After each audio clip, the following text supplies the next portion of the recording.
Hey everyone, SweetJohnnyCage here, back with another guide for Sekiro Shadows Die Twice. This time I'm going to show you how to defeat the game's major final story boss, Genichiro, Way of Tomoe, and his second form, Isshin, the Sword Saint. The way this guide is going to work is it's going to be a little bit more in depth than my other guides. I am going to show you how to deal with each one of his moves and all of his forms. So that's all three phases in the Isshin, the Sword Saint phase, as well as the one phase in the Genichiro, Way of Tomoe phase. I'm going to show you how to deal with each of those moves, how to follow them up for some more damage or posture damage, and then I am also going to, at the end, show you my full fight and do some commentary over it. This way you can see everything in one sequence and how I went about it. So without further ado, let's get started with Phase 1, Genichiro, Way of Tomoe, and his moveset. The very first move that Genichiro will do is this winding arc slash, I like to call it. He uses the Mortal Blade and just does a huge sweeping arc. The best way to deal with this is to run up to him, get him to start doing the move, and then run behind him. That's the number one way to dodge this. I don't suggest deflecting it because you'll likely just take damage anyway, and this thing can almost one-shot you depending on what your vitality's at. If you don't successfully get in his face after he does the first arc slash, what you will find happens is he will do this overhead slash instead. So what you want to do is as soon as he does the arc slash, get in his face or just start slashing at him, and this will cause him to not perform this next move. However, if he does start performing this move, go to his side. Don't go directly behind him because he will pivot and hit you with it anyway. Just go to his side. Another very common move he has if you're at a distance is he will shoot you once with the bow and then do a jumping leap attack that you can perform a Makiri counter on. So just press circle or B or whatever it is on PC. Once he starts diving towards you, you'll step on the sword and deal a lot of posture damage and open him up to some damage. So make sure you do that. Next thing you want to watch out for is this overhead slam, and he can follow that up either with a spin move that is a devastating attack or an unblockable attack, or he can perform a lunge attack that you would need to do a Makiri counter. What I'm showing here is a spin attack, so all you got to do is wait till he gets a little bit closer, jump, and then press jump again to bounce on his head and deal a lot of posture damage. Follow that up with a few quick slashes, and you can start opening him up to something else. He follows it up with a couple of overhead slashes of his own, and then he does this running slash that I just move away from. Then he does one more overhead slash and a jumping lunge attack, which I do a Makiri counter on. I'm able to hit him once, and then he deflects my second attempt at a hit. Then he launches into a 9-hit combo. It's 2 slashes followed by 7. I ignore everything until the final, 9th and final slash. I parry that one 9 times out of 10 if you deflect that attack only, or you can deflect all of the attacks. It's totally up to you. I just recommend not wasting your own posture and then deflecting just this hit. He will get pushed back and then do a lunge attack, which you can perform a Makiri counter on and to keep building posture on him. The only other move that he managed to get out was the unblockable spin attack that I was telling you about after the overhead slam, that one right there. In this attempt, that's all he was able to get out. That said, there are still a couple of other attacks that he does have, including a 2-shot with his bow, as well as a lunge attack after that overhead slam that he didn't do in this attempt, but he does in others, and I'll show you those now. One of those moves is an overhead slam into a lunge attack. This is the hardest one to see, probably out of his entire moveset. The reason it's so hard to see is because he's not moving. After he does the slam, he doesn't move, and then he suddenly lunges at you. So you need to pay very close attention to what he's doing as he's falling down, or right after he falls down, rather. And if he's not moving, get ready for the lunge and get ready for the Makiri counter. The other move that I want to go over that he does is a double arrow shot into an arc slash. He usually does an arc slash after the double arrow shot. Sometimes he'll just come after you, but you do want to be ready for something after that double arrow. It's very rarely just a double arrow and nothing else, so just be on the lookout. Once you get through Genichiro, you will have to fight his second form, Isshin, the Sword Saint. Isshin has 3 forms of his own, so this is you're in for a long fight here. The first move that he usually does for me is he sheaths his sword and then dashes out doing a cross slash. What I do for this move is I don't bother trying to deflect it. I just run a good distance away and then I start turning. And then once he puts out the second part of the slash, I rush him and slash him a couple times with my own sword and deal some damage as well as a little bit of posture damage to him. So that's the general strategy.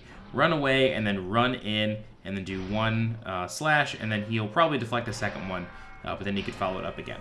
He luckily followed up with a 2-hit combo that I want to talk about. This right here, he goes 1, 2, that is something you want to get very good at countering, because he will usually follow that up with a lunge sometimes after he dashes back, so be on the lookout.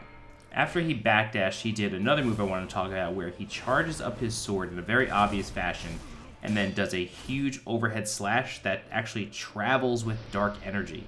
So the trick to this is you want to back up and then run to the left or the right.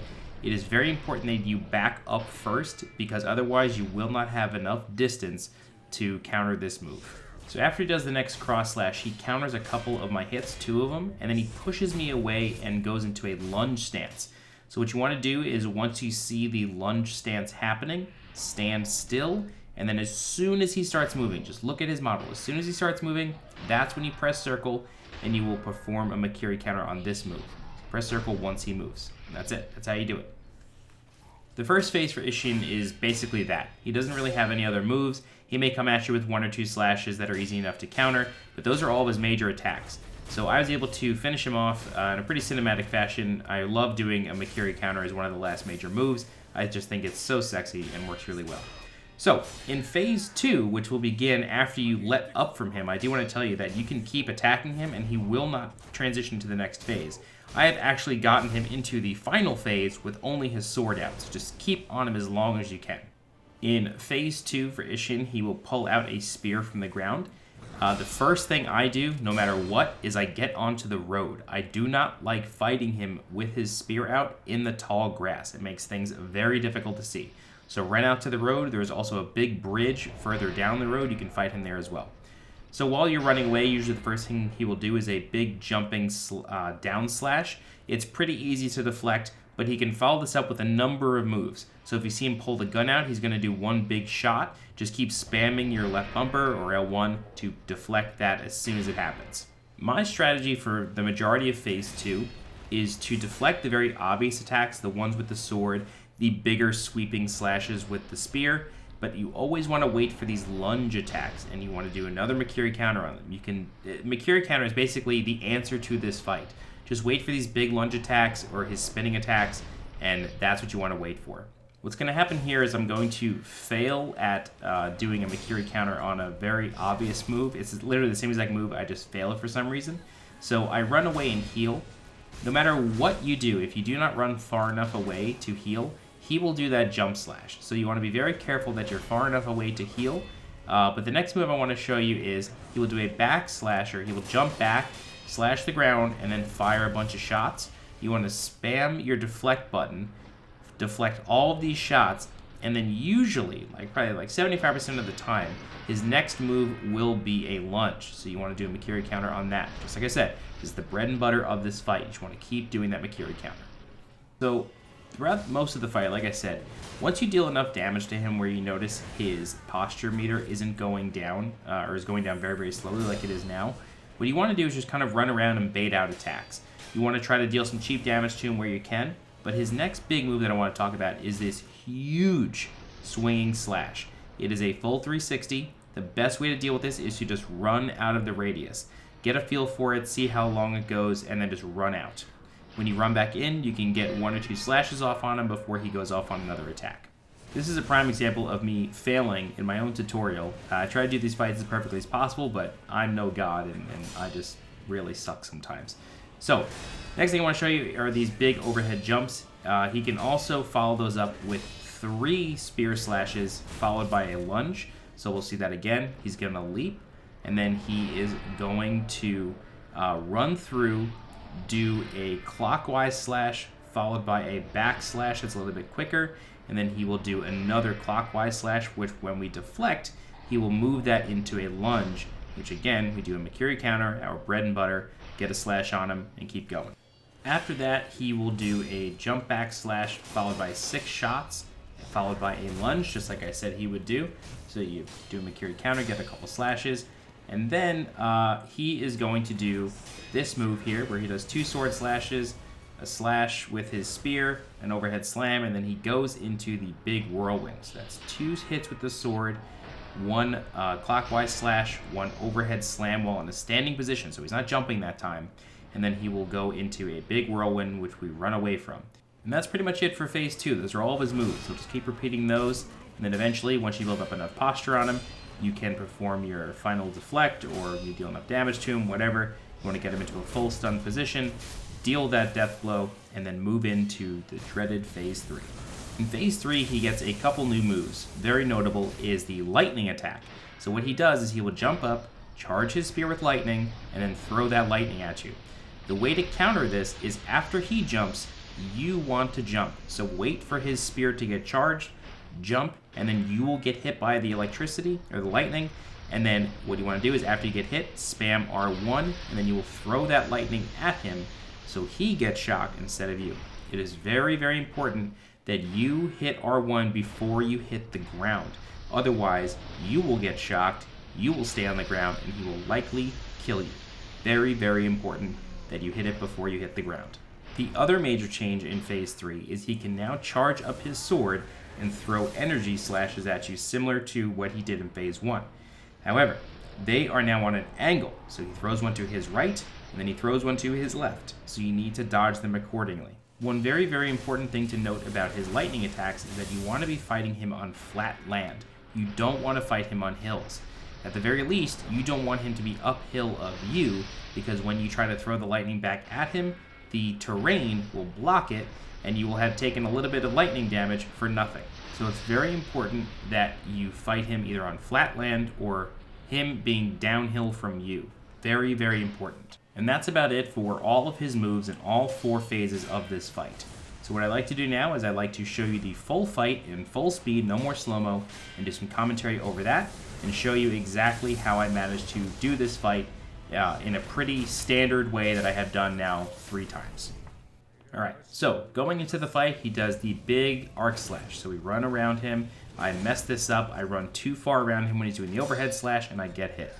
He does one shot, he does a lunge, I counter that with a Mikiri counter, no problem. He does an overhead slam into a spin attack, I jump on his head, do a couple slashes, build his posture. You'll notice that my posture now is getting pretty deep.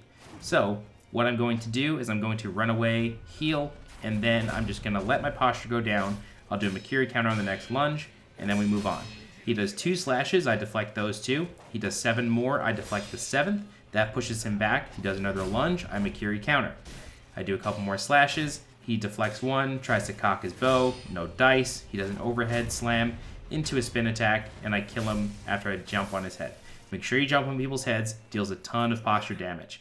So, Phase 2.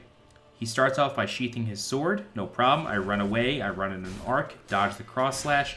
I hit him twice, or I try to, he deflects both, and then I deflect his attack. It's one of my favorite things to do. He does an overhead slash into a huge shockwave. I run around it, run to his side, deal some damage.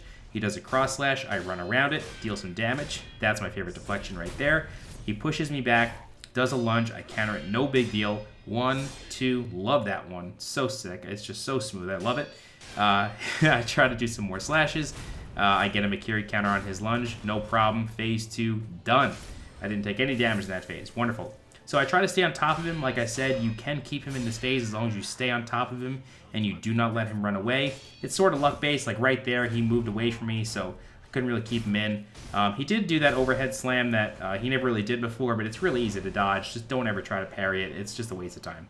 So now he pulls out the spear, and we are now officially in Phase 3. So there's an overhead slam into a big shot that you just deflect the shot, no problem. You can just keep spamming L1 there, no big deal. So he does a sword slash into a backslash into a lunge. So we do a Mikiri counter on that. And yeah, that's sort of it. So he does a big overhead slam into another lunge. I messed that one up somehow. It's a little weird. If you're on hills in these games, things just tend to go wrong. I think I was on a little bit of a slope there. I might have just mistimed it. But he does another big shot there. I try to run away and heal. As you see, my posture is huge there, so that really sucks. He's going to shoot 6 times into a lunge. Great. Counter that. And then I actually canceled his animation there, which is really nice. I tried to block that, didn't succeed. So now I'm just running away. I'm trying to heal. He comes after you real hard. Usually you can heal and then deflect his overhead slam, usually in this phase. I notice him charging up, so I run away. I run in, hit him with a slash. In this phase and in the final phase, he has a tendency to be able to hit through your attack. So you could hit him, but he has so much poise that he could just hit you through them. So it's very important that you're paying attention to what he's doing as you're attacking. So he does an overhead slam into a 1-2-3 combo, and then this goes into a lunge. So I counter that, no problem. I don't like fighting him in the grass. I'm trying to push him back to the road, and as you see, I'm trying to like run towards the road myself. But he's doing some very obvious attacks, some shots into some lunges, so I'm not too concerned. My health is high, his posture's really high, and yeah. So he's going to do an overhead slam into a whirlwind. You'll notice here I hold block, and I do that to reduce my posture. That's another really big tip. If your posture's really high, run away and just hold block. Your posture goes down faster. So here he's going to do a big slash into a final lunge, and then this is the final phase. Now, he's going to start off with lightning. He just goes off right on the bat, or just goes on right off the bat. So I just jump up, get hit, throw back at him, no big deal. Very important that you hit him. You throw the lightning back before you hit the ground. Very, very important. So he does those arc slashes. I really wasn't expecting that, and I think I was just expecting a whirlwind. You really got to pay attention to what weapon he's charging with, and he was charging with his right hand, which is his sword hand. So he just sort of runs around. I've already dealt like a quarter of his life, so his posture isn't going down super fast. You'll notice that you are at different levels of keeping posture on people when their posture bar flashes a different color. So if it flashes orange, you're sort of at like a level 1, we'll say. If it flashes red, you're at a level 2, and it's really never gonna go down after that point. So I throw the lightning back at him here. Now he's below half health. You can see that posture bar is super dark orange. It's like a red outline. That means that it's really never going to go down. Like you can see, it's just not moving right now, and I'm not doing anything to him. So keep that in mind. So here he is. He's up the hill, and I can't throw the lightning back at him. And I think I just forgot my own rule while I was doing this, and I just kept going after him. I didn't try to move him back to the road. But there he does a big whirlwind. And then, you know, he does another lightning jump. I fail again. I can't throw it back at him. He actually shoots me a few times. He lands a few shots. But I do a Mikiri counter on that lunge, and that's it. So, that is the final major story boss of the game. I hope this guide has helped. If you have any questions, please feel free to leave a comment. I'll do my best to help you out. If you're looking for more guides for Sekiro Shadows Die Twice, please subscribe to the channel so you get alerted when new guides go live. Alright, I'm SweetJohnnyCage. Thanks so much for watching, and I'll see you next time. Bye-bye.